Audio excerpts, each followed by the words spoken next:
Hello children, I hope you all are good.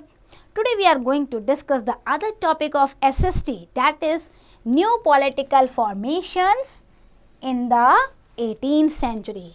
Means in this chapter we are going to study after the downfall of the Mughals क्या क्या political changes आए India में 18th century में, क्या क्या political formation हुई, क्या new kingdoms और न्यू स्टेट्स इमर्ज हुए या फिर हम ऐसे ही रह गए. So let's start the chapter with the downfalls of the Mughal. As you know very well, जो मुगल एम्पायर इतने लंबे समय तक चला, बाबर, हुमायूं, अकबर की मेहनत से बहुत लंबे समय तक चला, अच्छे से रहा, but after the Aurangzeb policies it gradually became to decline. क्योंकि औरंगजेब ने जो पॉलिसी अपनाई that is non tolerant policies, और उसकी वजह से नॉन मुस्लिम जो पॉपुलेशन थी वो उसके खिलाफ हो गई. And Aurangzeb had to face the different rebel, protest and revolt during his life time. So what happened, बहुत सारे इसका जो है एडवर्स इफेक्ट हुआ. और finally after his death in 1707 AD ना, उसके बाद जितने भी मुगल रूलर्स आए they were not able and efficient, inefficient थे पूरे के पूरे. So the Mughal empire started to disintegrate. अब क्या हुआ, वो इतने कैपेबल नहीं थे, तो जितने भी उनके कंट्रोल में थी एरियाज वो अपने आप को इंडिपेंडेंट डिक्लेयर करने लग गई और रीजनल पावर जो है वो अराइज हो गई. The first 6 Mughal ruler including up to Aurangzeb are known as the great Mughals. और लेटर ऑन जो उनके बाद मुगल रूलर आए उन्हें कहा जाता है लेटर मुगल्स. ये आपको ध्यान रखना है. अब पहले हम डिस्कस करेंगे मुगल एम्पायर के डिक्लाइन होने के क्या रीज़न थे, क्या कॉजेस थे. सबसे बड़ा कॉज तो औरंगजेब की जो वो प्रिजुडाइज टाइप की पॉलिसी थी ना नॉन मुस्लिम के तरफ, जो उसे नेगेटिविटी दिखती रहती थी, वो थी. उसने कोई भी टॉलरेंट पॉलिसी को अपनाया नहीं, कंपल्शन कर दिया कि भाई सारे नॉन मुस्लिम जो हैं वो इस्लामिक में कन्वर्ट हो जाओ या फिर हाई जजिया टैक्स पे करो. उसने सारे टेम्पल्स को डिस्ट्रॉय कर दिया. इस तरीके से क्या हुआ, मैनी रिबेल्स और revolts happened at that time. Even he had put severe restriction on the trade and agriculture of non Muslim population. अब कोई क्लियर लॉ ही नहीं है, क्या करना है क्या नहीं करना. सक्सेशन लॉ नहीं है. War of succession took place after his death. कौन बनेगा रूलर, इन विच मेनी वर्दी प्रिंसेस वर किल्ड. आपस में ही लड़ाई हो गई प्रिंसेस की, एक दूसरे को मारने लगे, मैं गद्दी पे बैठूंगा. So this trend started with the death of Jahangir and strengthen under the later Mughal also. All these causes led to the decline of Mughal empire. और as a result of dissatisfaction of the nobles, Mansabdar became hostile, resulting in reduced revenue. धीरे धीरे revenue कम होने लग गया, tax आ नहीं रहा, army weekend हो रही है, आपस में लड़ाइयाँ चल रही हैं, तो क्या होगा, बहुत ही इसका एडवर्स इफेक्ट होगा. और औरंगजेब की डेथ जब हुई 1707 में, India was entering the phase in which the political boundaries were to change very rapidly, specially up to 1765. क्योंकि क्या हो रहा था, British they started to enter to India. They occupied the Bengal after the battle of Buxar in 1764. तो हमें ये ध्यान देना है कि उस समय ब्रिटिशर्स भी इंडिया में एंटर कर रहे थे और डेडली बैटल कर रहे थे इंडियन टेरिटरीज को ऑक्यूपाई करने के लिए. Battle of Panipat between Marathas and Ahmad Shah Abdali, उससे भी वीकेन हुई power. These two battles changed the political fortunes of India for all times to come. एक आपकी बैटल ऑफ बक्सर और दूसरी बैटल ऑफ पानीपत, पूरा का पूरा सिनेरियो ही चेंज हो गया इंडिया के लिए. इन्वेशंस की अगर बात करें, while the Mughals were facing the grave problem, a fresh series of invasion also started. Nadir Shah, उसने इन्वेड किया जब मोहम्मद शाह 1739 में रूल ओवर कर रहा था.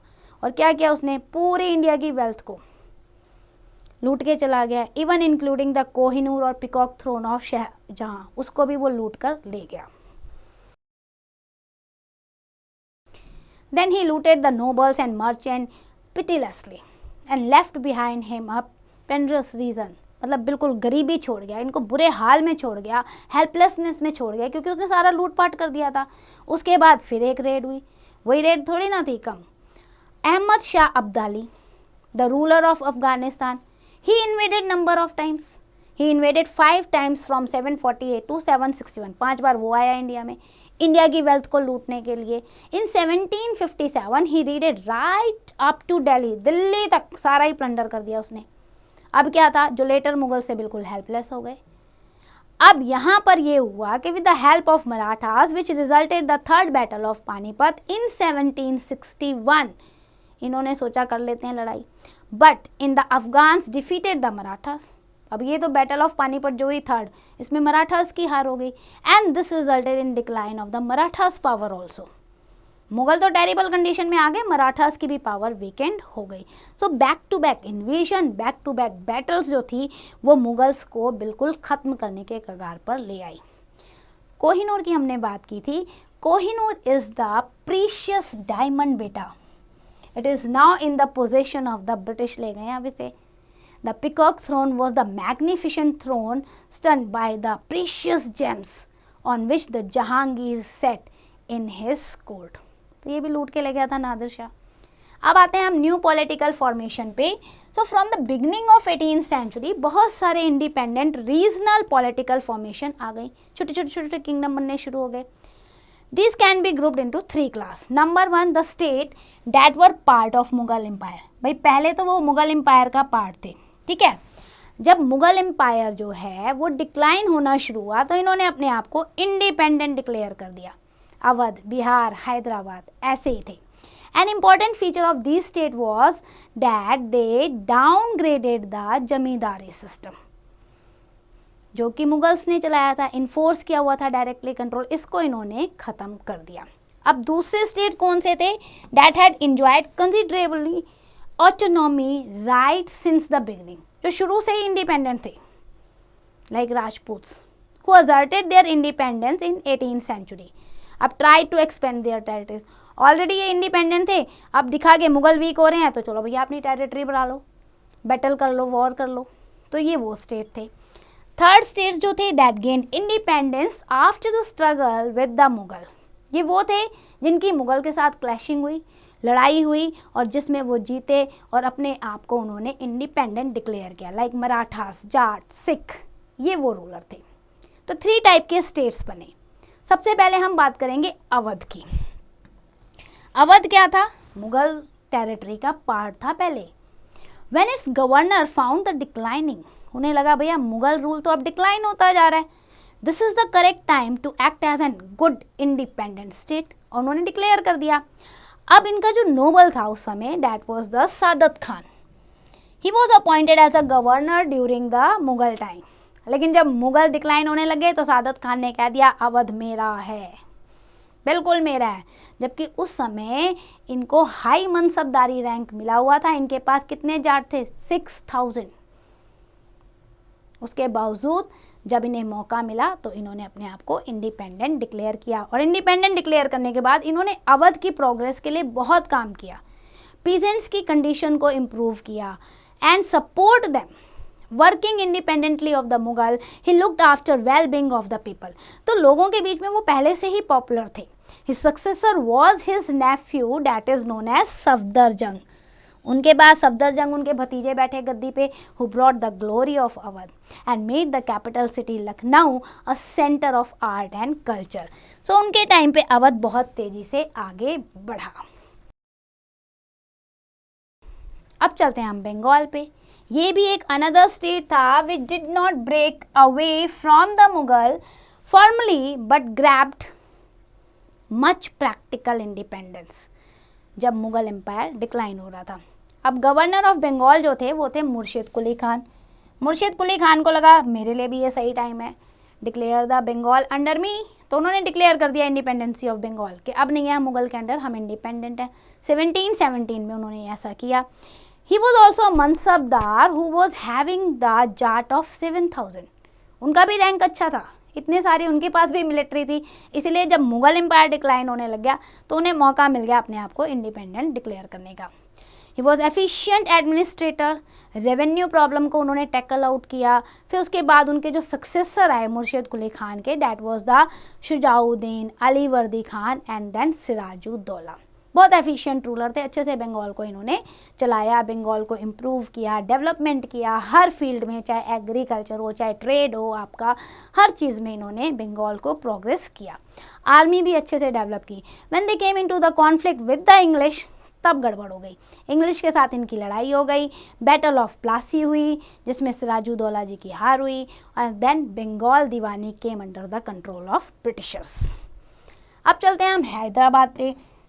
हैदराबाद स्टेट जो है that cover the parts of present day, जो आपका है ना बेटा तेलंगाना, कर्नाटका एंड महाराष्ट्र, तो ये हिस्सा मिलकर तब बनता था Hyderabad. When the Mughal rule weak in 1724, तो यहाँ पे थे आसफ जहाँ, आपको पिक्चर में भी दिख रहे हैं ना आसफ जहाँ फर्स्ट। सो आसफ जहाँ थे उन्होंने अपने आप को डिक्लेयर कर दिया, ही कॉल्ड हिमसेल्फ निज़ाम, और इंडिपेंडेंट डिक्लेयर किया कि हैदराबाद अब इंडिपेंडेंट स्टेट है। जबकि इनके पास भी 7000 सैनिक थे, अच्छी पोस्ट पे थे, पर इन्होंने भी फ़ायदा उठाया। Nizam often came into the conflict with the Maratha, इनकी प्रॉब्लम ये थी कि मराठास के साथ हमेशा इनकी लड़ाई चलती रहती थी और ब्रिटिश के साथ। So they succeeded to maintain their independence to a fair degree under the prevailing sovereignty of these three power at different times. So Hyderabad finally acceded to the India in 1948, लेकिन last में अंग्रेजों ने इसे control में ले लिया। अब चलते हैं हम राजपूत पे। There were number of Rajput states, some of them maintained the friendly relation with the Mughals, और कुछ उनके साथ कॉन्फ्लिक्ट में थे। 16th सेंचुरी में मेवाड़ जो था under Rana Pratap, that was the most important Rajput state. उन्होंने मुगल्स के साथ शुरू से ही लड़ाई लड़ी है, कभी भी उनकी सत्ता को स्वीकारा नहीं है। So friendly Rajput states were given autonomy to the great extent. Some of the Rajput ruler like those of Amer और जोधपुर, उन्होंने मुगल कोर्ट में सर्विस दी है, लेकिन महाराणा प्रताप जो थे उन्होंने कभी भी सर्विस नहीं दी, इंडिपेंडेंट अपने आप को डिक्लेयर किया हुआ है। सो अब इसके बाद क्या होता है, जब मुगल रूलर्स जो हैं डिक्लाइन होते हैं, वीक होते हैं, so these Rajput rulers also try to expand their areas of influence. Sawai Raja Jaisingh Amer के जो थे उन्होंने आसपास की टेरिटरी लाइक बूंदी अपने कब्जे में कर ली। राजा अजीत सिंह जो थे जोधपुर के, उन्होंने जो है नागौर का पार्ट जो है अपने कब्जे में कर लिया। However their advance was checked when the Maratha power rose to the horizon. जब मराठास आ गए तो इन दोनों को जो है उनके साथ लड़ाई करनी पड़ गई। अब Sawai Raja Jaisingh founded Jaipur as his capital, और जयपुर को हम क्या कहते हैं, पिंक सिटी, तो ये आपको पता होना चाहिए, सवाई राजा जयसिंह ने बनाई थी। अब हम बात करेंगे सिख की। Guru Nanak started the spiritual cult called Sikhism. Over the time it emerge as a strong political and military force. जब इनका डायरेक्ट जो है फेस हुआ ना मुगलों के साथ, तो फिर ये पॉलिटिकल एरेना में इन्होंने एंट्री की। गुरु गोविंद सिंह जो 10th गुरु थे सिखों के, they shaped it as a Khalsa Panth and filled it with a sense of purpose. और उनके बाद आए बंदा बहादुर, उन्होंने सिख को रिवोल्ट में इंगेज किया मुगलों के खिलाफ कि हम मुगलों की ऑटोनॉमी को बर्दाश्त नहीं करेंगे। So as a political entity he set up their base in the territory between the Sutlej and the Yamuna river. यहाँ तक इनका जो है पूरा हिस्सा था। Stepping ahead the Sikh also struck coin in the name of Guru Nanak and Guru Gobind Singh. तो सिख भी एक पावरफुल कम्युनिटी के रूप में उभरे इन 18th सेंचुरी। बंदा बहादुर की बात करते हैं तो he was executed in 1716 as the Mughal empire weakened further the Sikh brought Jammu Kashmir Punjab under their control. Then they organise the territories into 12 misls, जिसे कॉन्फेडरेसी कहते हैं। और ये जो माइजल्स है they enjoyed the equality in the status. उनके सेपरेट और यूनाइटेड फोर्स थे। Sometime they came into the conflict with each other. ये जो 12 माइजल बनाए थे इनमें आपस में लड़ाई भी हो जाती थी, यूनिटी भी रहती थी। So Maharaja Ranjit Singh united these 12 misl and form the powerful kingdom that is the Punjab. और पंजाब उन्होंने कहाँ इस्टेब्लिश किया, सतलुज नदी के वेस्ट साइड पे। He was very able ruler. अब उन्होंने कमांडेड किया, लॉयल्टी दिखाई, मतलब सिखों को भी सिखाया। द हिंदूज एंड मुस्लिम, इन सबको मिलकर लेकर वो चले। His officers and soldiers included both Hindu and Muslim. उन्हें पता था टॉलरेंस शुड बी देयर, जब सबको लेके साथ चलेंगे तभी एडमिनिस्ट्रेशन अच्छा होगा। तो उन्होंने अपनी कैपिटल बनाई Lahore. And the other 6 state during this period was the Nabha, Kapurthala and Patiala. अब आते हैं हम जाट्स पे। The Jat came into the prominence in the 17 और 18 century. They were mainly peasant. अगर आप उनकी अर्ली लाइफ देखोगे तो किसान थे वो। कहाँ पर? यमुना रिवर है ना दिल्ली के आसपास, वहाँ पर ये किसान थे। आगरा में भी ये सेटल थे और मथुरा के भी कुछ पार्ट में सेटल थे। मुगल रूल के टाइम पे इनसे जो लैंड रेवेन्यू था वो बहुत बढ़ा दिया गया था कि भाई फर्टाइल लैंड है। इवन यहाँ तक कर दिया था कि 1/2 50% देना। औरंगजेब ने तो इतना बढ़ा दिया था। अब under the leadership of Gokula during the Aurangzeb rule इन्होंने रिवॉल्ट छेड़ दी। हालांकि वो बहुत ज़्यादा इस्टेब्लिश नहीं कर पाए अपने आप को। The Jats continue to struggle and succeeded to establish their independent state at Bharatpur under the command of Badan Singh and चौरामन। Starting में उतनी उन्हें सक्सेस नहीं मिली, लेकिन उन्होंने अपनी स्ट्रगल छोड़ी नहीं कि भैया इतना हाई रेवेन्यू 50%, आधा तुम्हें ही दे देंगे तो हम क्या करेंगे। और बाद में बदन सिंह और चौरामन ने इन्हें ऑर्गेनाइज किया और फिर इनका इन्फ्लुएंस बढ़ता गया दिल्ली से आगरा। और फिर जो जाट किंगडम की जो ग्लोरी आई ना, that was under Surajmal. Surajmal तो जाटों को बिल्कुल ऑर्गेनाइज कर गए और बहुत आगे ले गए। A special feature of Jat state was that the peasant took the arm. ये अपने आप में बात है कि जाट पीजेंट थे, किसान थे, और किसान से वो सैनिक बने, यानी उन्होंने खुद अपने वेपन्स उठाए अपने आप को प्रोटेक्ट करने के लिए। ये एक सबसे अलग फीचर्स है और इतना बड़ा किंगडम उन्होंने इस्टेब्लिश किया। However, after the Surajmal death, the state broke out in number of areas. Surajmal के बाद कोई एबल एफिशिएंट रूलर ही नहीं आया तो ये दोबारा से डिसइंटीग्रेट हो गए। आप देख सकते हो भरतपुर में ये सूरजमल जी का पैलेस है। अब हम आते हैं बुंदेलास पे। बुंदेलास, अगर आपने छत्रसाल की बात सुनी है, प्रीवियस चैप्टर में हमने डिस्कस किया था। He first wanted to join the Maratha army but he was motivated by the Shivaji to carve out his independent kingdom. पहले उन्हें लगा नहीं हम जो है मराठास के साथ मिल जाते हैं, फिर उन्हें लगा नहीं शिवाजी भी तो कहते हैं इंडिपेंडेंट रहो, इंडिपेंडेंट किंगडम बनाते हैं। सो उन्होंने कैंपेन करना स्टार्ट किया, छोटी आर्मी बनाई, फिर बड़ी आर्मी बनाई, फिर उन्होंने अपना बुंदेलखंड के नाम का एक छोटा किंगडम बनाया। और बुंदेलखंड जो आपका प्रेजेंट डे उत्तर प्रदेश और मध्य प्रदेश का हिस्सा है ना, उसमें आता है। So he defeated the Mughal army several times and when in crisis was helped by the Marathas. जब उनको प्रॉब्लम हुई ना तो मराठास ने उनकी हेल्प भी की है। So later Chhatrasal divided his kingdom into 3 parts between his 2 son and Bajirao. याद आ रहा है बाजीराव? तो इन्होंने 3 पार्ट में अपना किंगडम डिवाइड किया था। मराठास को एज ए केस स्टडी हम पढ़ते हैं। कितने रीजनल पॉलिटिकल फॉर्मेशन हुए, जो सारे स्टेट्स हमने पढ़े ना, उनमें मराठास की स्टोरी बिल्कुल अलग है। Maratha stand out because their rise eclipse the Mughal completely. Marathas थे जिन्होंने मुगल को एक ग्रेट ब्लो दिया था। Since the beginning they came into the conflict with them under the leadership of Chhatrapati Shivaji, क्योंकि उनके पास थे Chhatrapati Shivaji 1627 to 1680। Young Shivaji started his campaign with a band of young men and trained them in the guerrilla tactics। ये आपको याद रखना है, ये कई बार पूछा जाता है।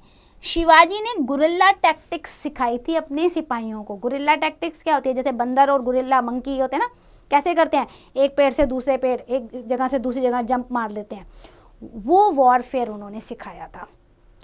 फिर क्या हुआ, अकबर के टाइम पे जब राणा प्रताप थे, उन्होंने भी इस गुरिल्ला टैक्टिक्स को सीखा और यूज़ किया। शिवाजी भी इसमें परफेक्ट थे। He used a small army to harass much larger army of Bijapur and Mughals. मतलब उनके पास छोटी आर्मी थी, लेकिन अपनी इस गुरिल्ला वॉरफेयर की वजह से उन्होंने सबको हराना शुरू कर दिया। He exploit against the Bijapur and Mughal made him the undisputed master. Mughals ने बोला भैया इनके साथ हमारी लड़ाई चलती रहेगी। He declared himself the emperor of Maratha, assumed the title of Chhatrapati in 1674। ये शिवाजी का टाइटल था, उन्हें दिया गया। And then Shivaji was an able military commander also, efficient ruler also। He was the son, क्या उनके सन जो थे Sambhaji, he was succeeded in 1680। Shivaji की डेथ के बाद सांभाजी जो है उनकी गद्दी पे बैठे और फिर धीरे धीरे मराठास की जो पावर है वो इतनी ज़्यादा बढ़ी नहीं।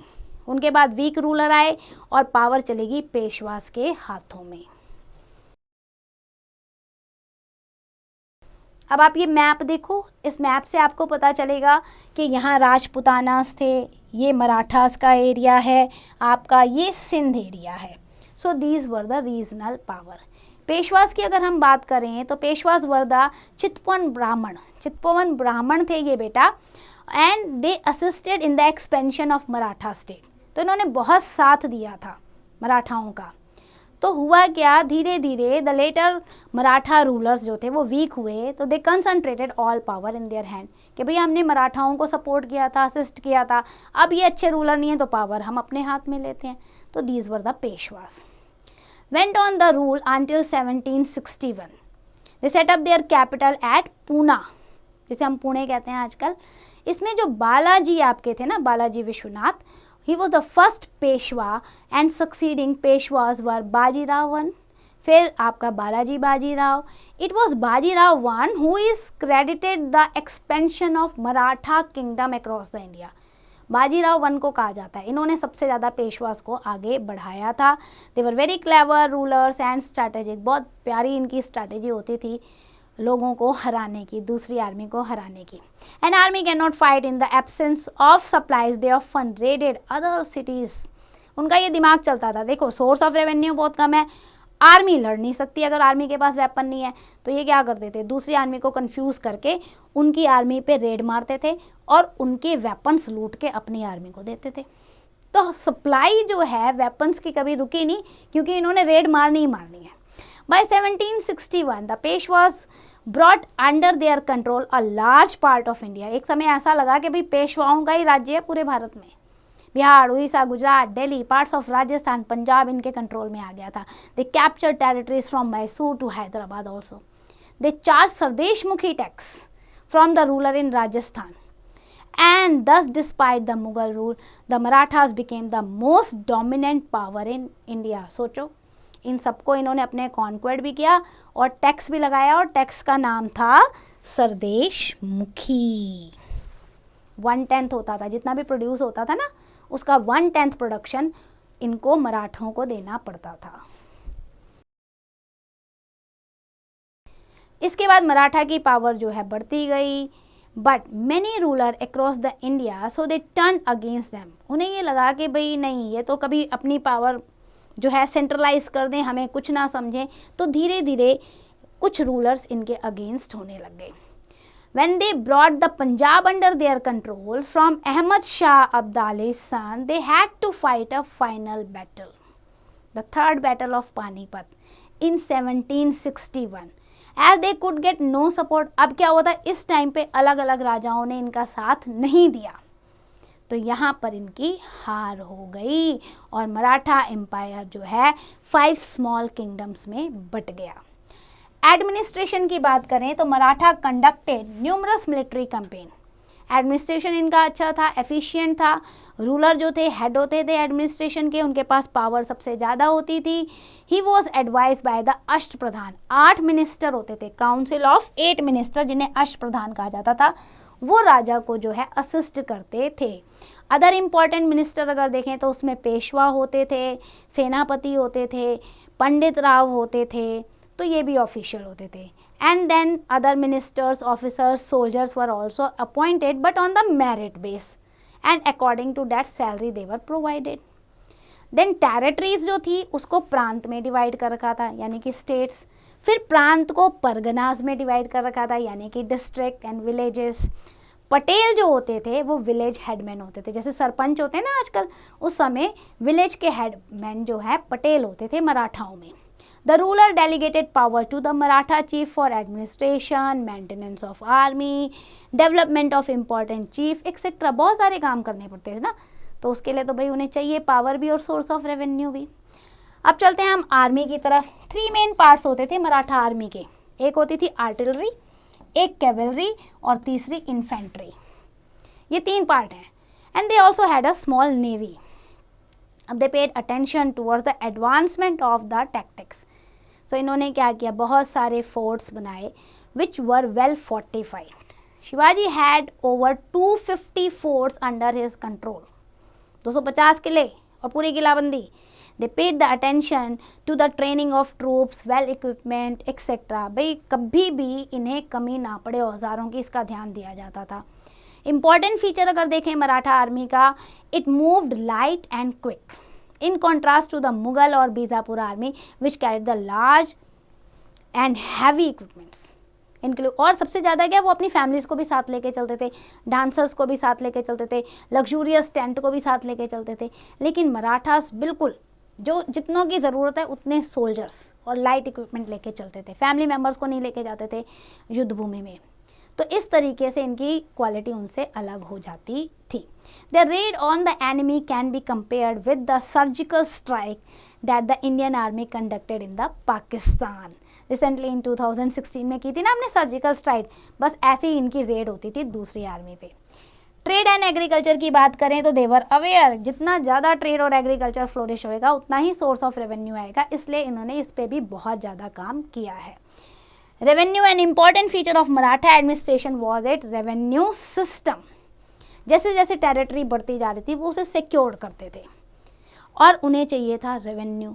अब रेवेन्यू उन्होंने दो टाइप का लगाया था, एक होता था चौथ और दूसरा होता था सरदेशमुखी।